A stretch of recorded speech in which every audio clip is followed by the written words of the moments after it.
ఈ కేసు నేనే డీల్ చేశాను సార్.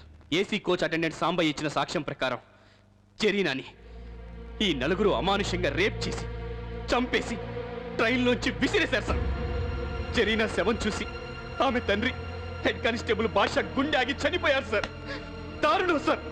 వీళ్ళని వదిలిపెట్టదు సార్. సార్ ఉరి శిక్ష వేయండి సార్. వీళ్ళకి ఉరి తీసేయండి సార్. వీళ్ళని సాంబయ్య అంటే నువ్వేనా? అవును సార్. ఆ సబ్ ఇన్స్పెక్టర్ చెప్పిందంతా నిజమేనా? అంతా అబద్ధం సార్. ఇది ఎస్ఐ పనిన కుట్ర. నన్ను కొట్టి నా చేత బలవంతంగా సంతకం చేయించుకున్నారు సార్. మరి నిజమేమిటి? ఆ అమ్మాయి ఆత్మహత్య చేసుకుంది sir. Swamy, this is court. Note this point your honour.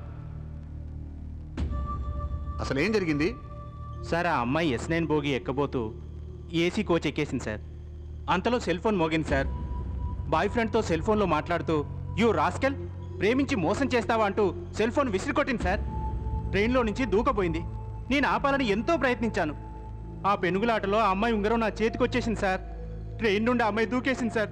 పాప నా కళ్ళ ముందే అమ్మాయి చచ్చిపోయింది సార్. అబద్ధం. వీడు చెప్పేదంతా అబద్ధం. వీడి డబ్బు కమ్ముడిపోయారు సార్. సార్ అసలు అమ్మాయి దగ్గర సెల్ ఫోనే లేదు సార్. Order order. నేను రైల్వే పోలీస్ కానిస్టేబుల్ సార్. ఆ అమ్మాయి 7 జాకెట్లో ఈ కుర్రోడ్ ఫోటో దొరికింది సార్.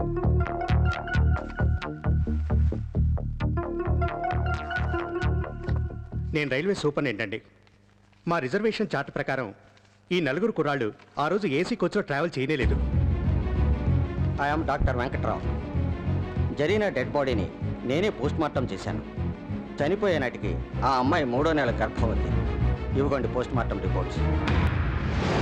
సాక్ష్యాధారాలను బట్టి జరీనా అనే అమ్మాయి చెడు తిరుగుళ్ళు తిరిగి తనను గర్భవతిని చేసిన కుర్రాడు మోసం చేయడంతో మనసు గాయపడి రైల్లో నుంచి దూకి ఆత్మహత్య చేసుకున్నట్లుగా నిర్ధారించడం అయినది.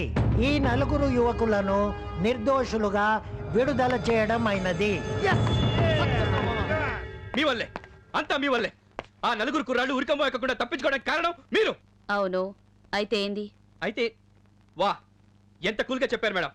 నేను వాళ్ళ దగ్గర తీసుకున్న స్టేట్మెంట్, నేను రాసిన ఎఫ్ఐఆర్ కోర్టులో సబ్మిట్ చేసుంటే వాళ్ళకి ఉరిశిక్ష పడేది అని నువ్వనుకుంటే సరిపోతుందా?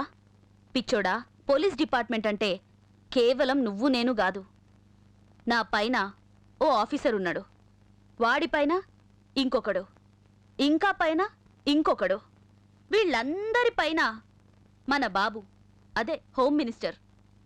ఆ కాగితాలు నేను కాకపోతే నా పైనోళ్ళు చించేసేటోళ్ళు. ఇప్పుడు కోర్టులో ఏం జరిగిందో నేను చేతులు ముడుచుకొని కూర్చోకపోయినా అదే జరిగేది. అందుకని డబ్బుకి పలుకుబడికి లొంగిపోయారా?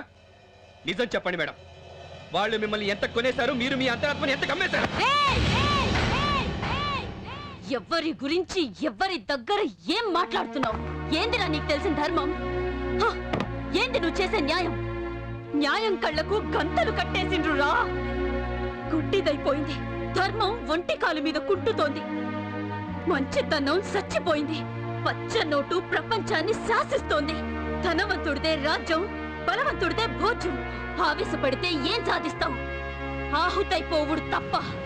నేను సైతం ప్రపంచాగ్నికి సమిధను కాను. యజ్ఞాన్ని నేను, ఆయుధాన్ని కాను. యుద్ధాన్ని నేను, అగ్గి పుల్లని కాను. అగ్ని పర్వతాన్ని నేను. జరగాల్సిన టైంలో జరగాల్సిన విధంగా జరగాల్సిన న్యాయం జరిగి తీరుతుంది.